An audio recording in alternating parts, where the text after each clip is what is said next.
Assalamualaikum teman-teman, seperti biasa sebelum mulai Mimin mendoakan semoga teman-teman semua selalu dalam keadaan sehat walafiat. Oke, kali ini kita akan melanjutkan Martial Master versi novel bagian 1253. Bagi yang baru bergabung, selamat bergabung, dan bagi yang belum subscribe dulu lah agar Mimin tambah semangat lagi nih bikin videonya. Oke, kalau sudah kita langsung masuk ke isi ceritanya.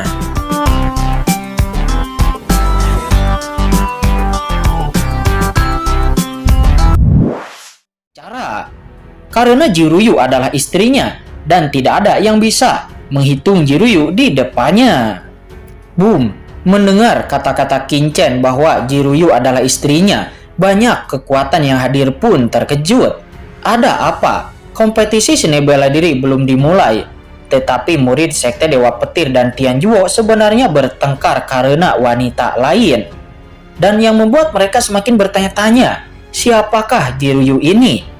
Yang membuat semua orang semakin bingung adalah bahwa murid Tianjuo yang dibawa oleh Sengong Tianjun sebenarnya mengatakan bahwa Jiruyu adalah istrinya. Lalu, kapan Tianjuo dan keluarga Ji melakukan pernikahan?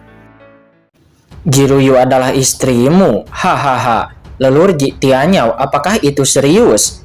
Kata Kuang Lei Tianjun, dia menus dingin. Dia mengabaikan Kinchen tetapi menatap Ji Tianqi dan Ji Tianyao. Jelas sekali orang ini menghasut hubungan antara Kinchen dan keluarga Ji. Benar saja wajah Ji Tianqi dan Ji Tianyao tiba-tiba tenggelam. Meskipun Kinchen datang dari Tianjuo dan memiliki identitas yang luar biasa, tetapi tindakan Kinchen sekarang jelas tidak menaruh perhatian pada keluarga Ji-nya. Dan ini adalah sesuatu yang tidak dapat ditanggung oleh keluarga Ji. Tuan Sengong Tianjun, ini adalah kontes seni bela diri keluarga Ji saya. Sebagai tamu, bisakah kamu menahan muridmu itu? Semua orang segera memandang Sengong Tianjun. Memang, sebagai murid Tianjuo, Kinchen langsung memarahi Master Sekte Dewa Petir Kuang Lei Tianjun. Pada kesempatan seperti itu, dan memutuskan atas nama keluarga Ji ini memang agak terlalu berlebihan. Tidak peduli dari mana kekuatan Kinchen berasal, tetapi dia hanyalah seorang murid. Dia hanyalah seorang junior dan tidak ada tempat baginya untuk berbicara di sini. Banyak orang di sini adalah kekuatan surgawi yang kuat dari kekuatan-kekuatan utama, meski mereka juga menghadirkan talenta-talenta muda dari pasukannya masing-masing. Namun mereka semua adalah kekuatan dengan level terhormat. Namun bukan berarti talenta-talenta muda tersebut bisa setara dengan mereka. Saat ini di bawah tatapan mata semua orang, Sengong Tianjun tiba-tiba tertawa. Leluhur tua Ji Tianyao, Kinchen bukan hanya murid Tianjuo saya. Saya lupa memperkenalkan dia. Dia sekarang menjabat sebagai wakil pemimpin Tianjuo saya dan pada saat yang sama melayani sebagai pemimpin kepala Tianjuo saya. Kinchen, datanglah dan sapa banyak orang yang ada di sini dan di masa depan setara Anda akan sama. Apa? Orang ini adalah wakil ketua Balai Tianjuo dan sekaligus ketua Balai Tianjuo. Untuk sesaat mendengarnya, seluruh penonton menjadi gempar dan semua orang pun tercengang. Ji Tianyao dan Ji Tianqi juga langsung kaget. Mereka semua mengira Kinchen hanyalah seorang putra suci dari Tianjuo dan paling tinggi. Kinchen mungkin hanyalah seorang diaken. Namun siapa sangka ternyata Kinchen adalah wakil pemimpin Tianjuo. Apakah Sengong Tianjun bercanda? Kekuatan macam apa itu Tianjuo? Kekuatan yang mulia surgawi tingkat atas. Kekuatan yang sangat kuat dalam ras manusia, dan wakil pemimpin Tianjuo setidaknya harus menjadi ahli yang mulia surgawi. Tetapi bagaimana dengan Kinchen? Di usia yang begitu muda, bagaimana mungkin dia bisa menjabat sebagai wakil pemimpin Tianjuo? Salah. Tiba-tiba beberapa orang memikirkan suatu informasi. Saya ingat belum lama ini ada informasi dari Tianjuo bahwa seseorang dengan asal waktu mengalahkan banyak orang berkuasa di Tianjuo dan menimbulkan banyak sensasi. Apakah itu Kinchen? Penguasa Istana Dewa Bintang dan penguasa Gunung Desensan nampak tenggelam dalam hati mereka. Sengong Tianjun saat ini masih mencoba mendukung Kinchen. Leluhur Ji Tianyao saat ini baru saja mengatakan bahwa Kinchen adalah seorang murid dan harus tetap merendah. Tetapi Sengong Tianjun mengatakan bahwa Kinchen adalah wakil ketua Aula Tianjuo dan juga pejabat ketua Aula Tianjuo. Konyol sekali. Siapa yang tidak tahu bahwa Tianjuo tidak memiliki seluruh posisi untuk bertindak sebagai pemimpin. Jelas sekali Sengong Tianjun bermaksud mendukung Qin Chen, mengatakan bahwa Qin Chen sebenarnya berada pada level yang sama dengan para penguasa dari banyak kekuatan yang hadir. Untuk sementara, semua orang hanya bisa memandang Ji Tianyao. Saat ini wajah Ji Tianyao juga nampak jelek dan hatinya penuh amarah. Tanpa diduga, Master Sekte Dewa Petir bertengkar dengan Qin Chen dari Tianjuo. Namun Sengong Tianjun masih mendukung Qin Chen yang membuat Ji Tianyao pusing. Dia pun hanya bisa berkata dengan suara yang dalam, "Baiklah semuanya, hari ini adalah hari yang baik bagi keluarga Ji saya untuk berkompetisi di dalam seni bela diri. Karena semua orang ada di sini, ini untuk Ji Xinyi. Maka sebaiknya diadakan lomba seni bela diri terlebih dahulu.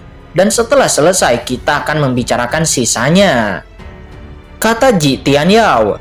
Leluhur Ji Tianyao tidak peduli apa hasil kontes seni bela diri Ji Xinyi. Tetapi Ji Ruyu adalah istriku. Masalah ini tidak akan pernah berubah. Saya berharap beberapa orang yang hadir tidak akan menggunakan ide buruk dan juga motif tersembunyi kepada Ji Ruyu, kata Qin Chen sambil menyapu matanya ke arah Kuang Lei Tianjun dan yang lainnya. Dia tidak memiliki wajah yang baik untuk ditunjukkan kepada pihak lain. Apa itu Master Sekte dari Sekte Dewa Petir? Apakah itu luar biasa? Leluhur tua Ji Tianyao, lihatlah, orang yang tidak tahu mengira bahwa dia adalah yang kuat. Apakah dia bisa mewakili keluarga Ji? Kata Kuang Lei Tianjun. Dia menus dingin, matanya juga sangat dingin. Jika bukan karena Sengong Tianjun, seorang junior, berani berbicara dengannya seperti ini, maka dia akan menamparnya sampai mati. Ji Ruyu adalah murid keluarga Ji saya, bahkan jika itu adalah putri Ji Tianqi saya, Ji Xinyi, siapapun yang ingin dinikahinya, maka dia harus bersaing dalam seni bela diri terlebih dahulu sebelum bisa menikahinya, kata Ji Tianqi. Namun walaupun begitu, Ji Tianqi juga tidak bisa untuk terus mengintimidasi Qin Chen. Karena Qin Chen saat ini memiliki kebenaran untuk mengatakan itu, karena sekarang Sengong Tianjun berada di sampingnya. Keluarga Ji dalam kontes seni bela diri ini ingin merekrut dan mencari bantuan. Bagaimana mungkin dia bahkan tidak menemukan sebuah bantuan, tetapi malah menyinggung Tianjuo. Keluarga Ji ingin merekrut dalam seni bela diri ini untuk mencari bantuan. Bagaimana mungkin dia bahkan tidak menemukan bantuan, tetapi malah menyinggung Tianjuo terlebih dahulu. Jadi Ji Tianqi tidak berani menekan Qin Chen hanya untuk menyinggung Tianjuo. Pada saat ini, penguasa Istana Dewa Bintang tiba-tiba berdiri dan lalu berkata, "Menurut aturan alam surgawi, Ji Ruyu berasal dari alam bawah dan awalnya milik keluarga Ji. Sejak dia kembali ke keluarga Ji, bahkan jika hubungan sekundernya putus, bahkan jika dia memiliki hubungan dengan wakil pemimpin Tianjuo Qin sebelumnya, maka hubungan itu telah berlalu. Apalagi setelah masuk ke dalam keluarga, poin pertama generasi pejuang adalah dipimpin oleh keluarga Ji, yaitu Patriark Ji Tianqi. Secara alami Ji Tianqi memiliki kekuatan untuk menentukan kepemilikan Ji Ruyu," kata penguasa Istana Dewa Bintang. Hahaha, apa yang dikatakan oleh penguasa Istana Dewa Bintang itu memang benar, kata penguasa Gunung Dewi Sensan. Dia juga mencibir, mendesis. Bagaimana ini? Mendengar kedua kekuatan itu berbicara, banyak orang di sekitar pun segera menghirup udara dingin. Mengapa Istana Dewa Bintang dan Gunung Dewi Sensan tiba-tiba berbicara mewakili Sekte Dewa Petir? Bukan hal yang aneh untuk berbicara mewakilinya, tetapi ini adalah sesuatu yang akan menyinggung perasaan Tianjuo. Sementara pada saat ini, Ji Tianyao juga merasakan sesuatu yang salah dalam sekejap. Pada saat ini dia sudah sedikit menyesal. Dia tahu bahwa identitas Qin Chen begitu istimewa sehingga dia tidak akan membiarkan Ji Ruyu menjadi orang suci dan mendedikasikannya untuk keluarga Xiao. Tetapi sekarang, itu sudah agak terlambat. Beritanya sudah diumumkan, dan Ji Ruyu serta Ji Wuxu juga sekarang telah dipenjara di gunung penjara neraka. Tidak peduli apa yang terjadi selanjutnya, maka jangan biarkan Qin Chen itu tahu. Kalau tidak, maka segalanya pasti akan merepotkan. Memikirkan hal ini, Ji Tianyao pun berkata dengan sungguh-sungguh. Penguasa Istana Dewa Bintang dan penguasa Gunung Dewi Sensan berkata bahwa ini menguntungkan.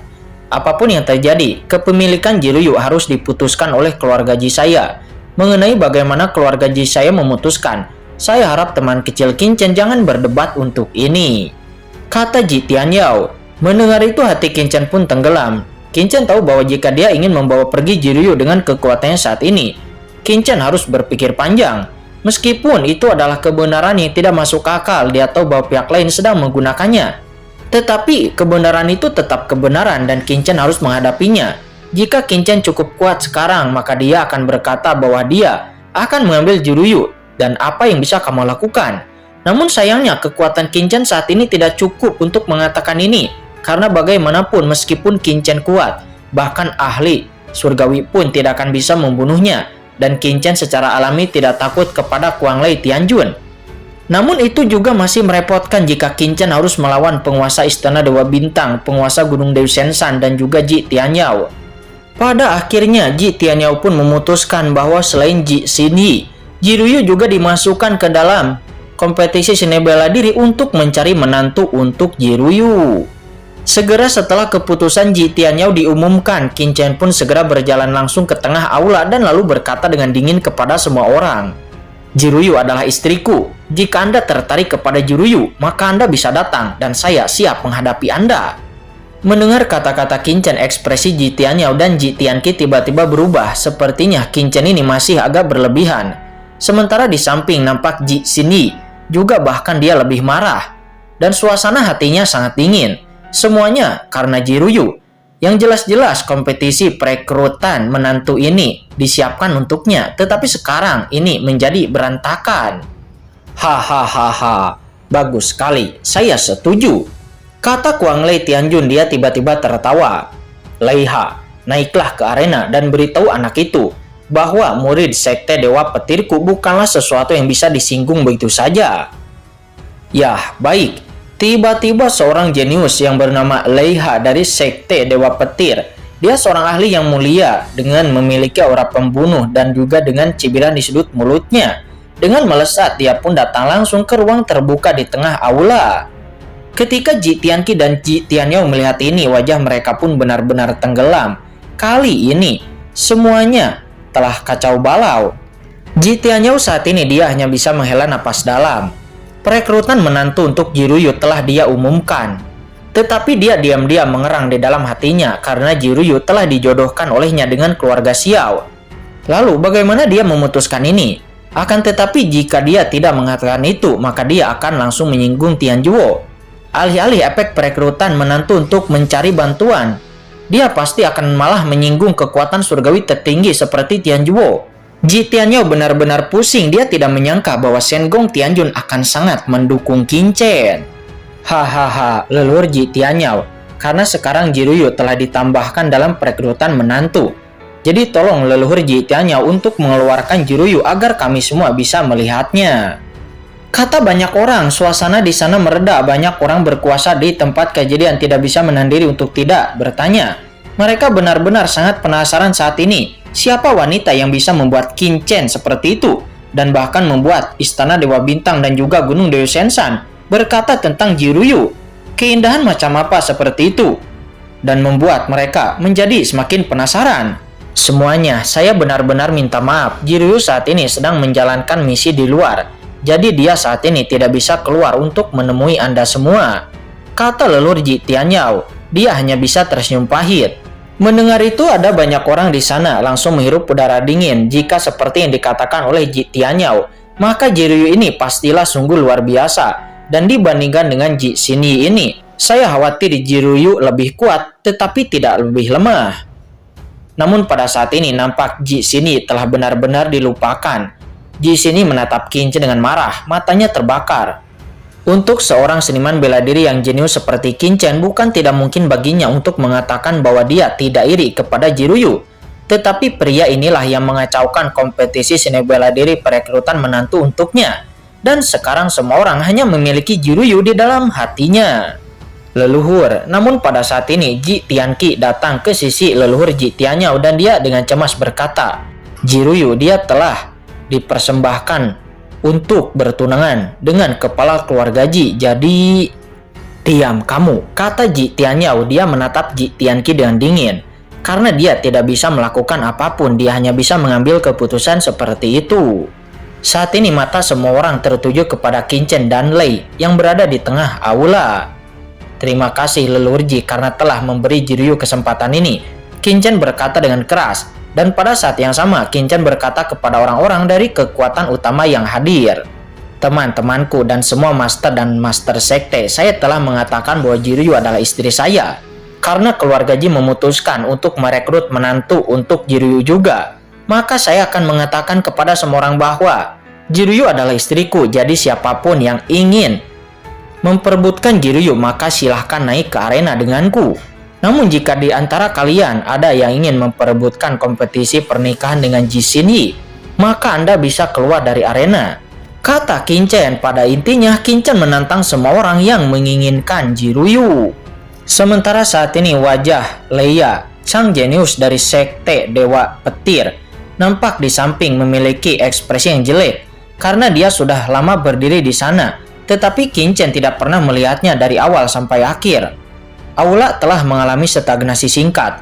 Ini benar-benar pidato yang mendominasi. Jika ada lusinan murid di kekuatan ingin menggerakkan pikiran Jiryu, maka dia harus menantang Qin Chen terlebih dahulu. Namun tidak ada yang berbicara saat ini, karena selain Qin Chen, jenius dari sekte Dewa Petir, Leia juga sudah berdiri di atas aula. Semua orang pun saat ini ingin melihat apa yang akan dikatakan oleh jenius Leia. Wakil aula Tianjuo, Qin, Anda benar-benar mendominasi, tetapi Anda terlalu sombong. Kenapa Jiryu sudah menjadi wanitamu? Itu konyol. Hanya orang kuat yang bisa mendapatkan wanita cantik. Tetapi saya, Leia, datang dan ingin melihat apakah kata-katamu sebesar kekuatanmu, kata Leia. Dan setelah mengatakan itu, segera kekuatan mengerikan dari Yang Mulia telah menyebar darinya. Namun pada saat ini, tiba-tiba di dunia ini, cahaya guntur yang tak berujung melonjak seolah-olah berubah menjadi lautan guntur. Semua orang dari dekat melihat di tengah aula, satu demi satu memunculkan cahaya, dan pada saat yang sama sejumlah besar aura kacau juga muncul langsung menutupi area ini. Semua orang segera tahu bahwa ini adalah formasi besar keluarga Ji untuk mencegah kebocoran energi selama pertempuran, untuk tidak menghancurkan rumah keluarga Ji. Karena bagaimanapun juga kekuatan yang muncul dari pertarungan di tingkat yang mulia bukanlah hal yang sepele. Sementara saat ini awalnya Qin Chen mengabaikan Leia ini, tetapi melihat Leia ini masih berani berjalan maju, Qin Chen tiba-tiba mencibir di dalam hatinya. Qin Chen, menurutnya, mereka hanyalah seorang idiot. Sekte Dewa Petir macam apa itu hanyalah idiot, dan dia dimanfaatkan oleh Istana Dewa Bintang. Tetapi karena dia mencari kematian, maka Qin Chen tidak keberatan untuk memenuhinya.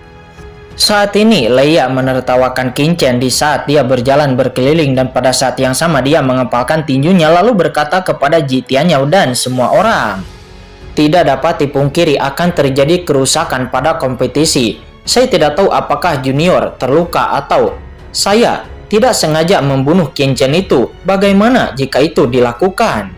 Kata Leia di saat yang sama. Pemimpin sekte Dewa Petir, Kuang Lei Tianjun juga mencibir, dan dia mengiyakan hal tersebut dan meminta pendapat dari Shen Gong Tianjun. Mendengar itu tentu saja Shen Gong Tianjun sangat yakin dengan kekuatan Qin Chen, dan Shen Gong Tianjun pun mengiyakan hal tersebut. Terima kasih Tuan Shen Gong Tianjun, generasi muda ini mengetahuinya, kata Leia seraya mengangkat tangannya, dan kemudian bola petir melayang di atas kepalanya. Tombak guntur tingkat harta karun panah muncul di tangannya, dan kemudian dia menatap Qin Chen dengan dingin. Jiryu adalah istrimu. Konyol. Hari ini saya akan memberitahu Anda bahwa hanya yang kuat yang dapat mendapatkan wanita cantik. Baiklah, kalau itu maumu, kata Qin Chen. Dia segera mengeluarkan napas dingin es, dan niat membunuhnya langsung merebes keluar dari tubuhnya dan menyapu ke arah Leia. Beberapa murid dari kekuatan lebih rendah pada saat ini mereka terasa dingin ketika merasakan niat membunuh Qin Chen. Niat membunuh yang sangat kuat. Banyak ahli Tianjun juga diam-diam tercengang mereka menghilangkan niat membunuh Qin Chen. Namun semua orang tahu bahwa Qin Chen tidak hanya kuat, tetapi juga dapat memurnikan senjata. Tetapi niat membunuhnya juga sangatlah kuat. Namun meskipun Qin Chen memiliki aura yang menakutkan, tetapi hanya aura ahli yang mulia panah yang terungkap dari tubuh Qin Chen. Hahaha, itu hanyalah ahli yang mulia panah. Dan aku tidak takut sama sekali dengan ahli yang mulia panah. Matilah untukku, kata Leia. Meskipun niat membunuh Qin Chen sangat menakutkan, tetapi Leia tidak menganggapnya serius karena dia sangat yakin di ranah yang mulia. Dia tidak takut kepada siapapun sama sekali, dan dia sangat yakin dengan kekuatannya sendiri. Boom, pada saat ini bola guntur di atas kepala Leia tiba-tiba meledak dengan kekuatan guntur yang tak ada habisnya. Dan guntur yang besar menenggelamkan segalanya, mengubah aula ini menjadi lautan guntur. Di saat yang sama, cahaya guntur meledak dari tombak petir di tangan Leia. Cahaya petir begitu kuat sehingga menyebabkan beberapa ahli yang mulia bumi yang ada di tempat kejadian merasa sedikit mati rasa. Dalam sekejap, Leia berubah menjadi guntur seperti raksasa guntur dan napas yang terpancar membuat semua orang berubah warna.